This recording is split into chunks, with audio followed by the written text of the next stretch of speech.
Praise lord. దేవాతి దేవునికి వందనాలు. ప్రభు నామమున మీ అందరికీ నా ప్రత్యేకమైన వందనాలు, శుభాలు తెలియచేస్తున్నాను.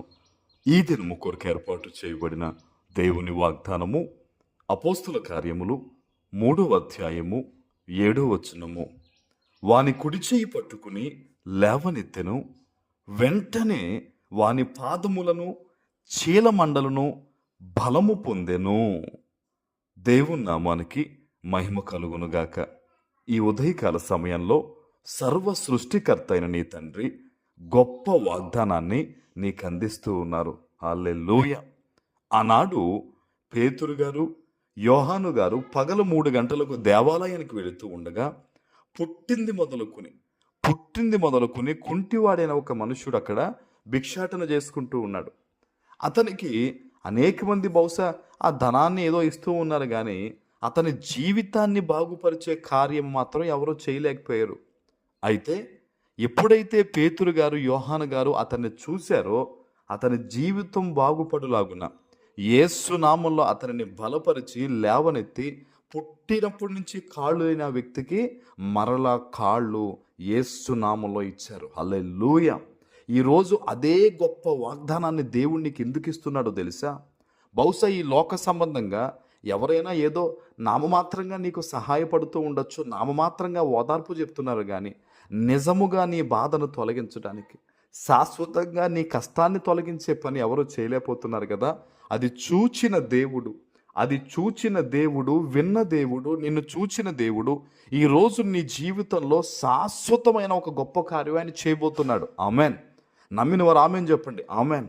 గొప్ప కార్యం దేవుణ్ణి పట్ల చేయాలని ఆయన ఆలోచన కలిగి ఉన్నాడు కనుకనే ఈరోజు ఎంత గొప్ప వాగ్దానాన్ని నీకు ఇస్తున్నాడు ఆయన. హల్లెలూయా. దేవునికి తెలుసు నీ పరిస్థితి ఏంటో, దేవునికి తెలుసు నీ బాధ ఏంటో, దేవునికి తెలుసు నీ హృదయంలో ఎంత భయం ఉందో. వాటన్నిటి విషయంలో దేవుడు ఈరోజు ఒక అద్భుతాన్ని నీ పట్ల చెయ్యాలని ఆశపడుతూ ఉన్నాడు. ప్రియ దేవుని బిడ్డ, వాగ్దానం ఎత్తిపెట్టి ప్రార్థన చేయి.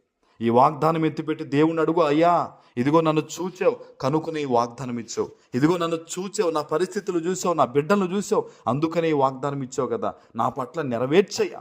ఆనాడు పుట్టుకుంటూవాడైన ఆ బిడ్డకు నూతనమైన జీవితాన్ని ఇచ్చిన దేవా, ఈరోజు ఆత్మీయంగా పడిపోయాను, ఆర్థికంగా పడిపోయాను, కుటుంబ పరంగా పడిపోయాను, లేవలేకపోతున్నానయ్యా, నన్ను లేవనెత్తు ప్రభువా అని నువ్వు ప్రార్థన చేయగలిగితే గనక ఈరోజు అద్భుతమైన రీతిలో ప్రభు నీ పట్ల ఒక గొప్ప కార్యాన్ని ఆయన చేయబోతూ ఉన్నారు.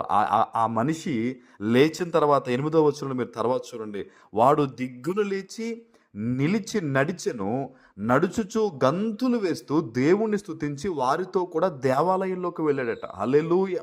ఈరోజు ప్రభు నీ పట్ల గొప్ప కార్యం చేసిన తర్వాత, ఈరోజు ప్రభు నిన్ను అన్ని విషయాల్లోంచి లేవనెత్తిన తర్వాత నువ్వు దేవునికి సాక్షిగా ఉండాలి, కృతజ్ఞత చూపించాలి, దేవునికి స్తుతులు చెల్లించి నువ్వు దేవుని వైపు పరిగెట్టాలి, కానీ మరలా లోకం వైపు నువ్వు పరిగెట్టే వ్యక్తిగా ఉండకూడదు. ఇదే ఈరోజు ప్రభువు నీకు ఇస్తున్న మాట, వాగ్దానము. ప్రియ దేవుని బిడ్డ, భయపడొద్దు. నేను లేవలేకపోతున్నాను, నాకు సహాయము లేదు అని అనుకోవద్దు. ఈరోజు ప్రభు నీతో మాట్లాడుతున్నాడు. యేసు నామంలో ఈరోజు నీ పట్ల, నీ ఇంట్లో ఒక అద్భుత కార్యము జరగబోతూ ఉంది. అది కనులారా నువ్వు చూసి అనుభవించబోతూ ఉన్నావు. హల్లెలూయా. ఇది మనుషులు ఇస్తున్న మాట కాదు, నీ దేవుడు నీకు ఇస్తున్న వాగ్దానము. యేసు నామంలో ఈరోజు ఈ వాగ్దానము నీ పట్ల నెరవేరునుగాక. ఆమెన్. ప్రార్థన చేసుకుందాం. పరిశుద్ధుడా, నీకు వందనాలు. ఈ ఉదయకాల సమయంలో మీరు ఇచ్చిన ఈ గొప్ప వాగ్దానము ప్రతి బిడ్డ జీవితంలో నెరవేర్చి స్థిరపరచమని యేసు నామమును ప్రార్థిస్తున్నాను తండ్రి. ఆమెన్.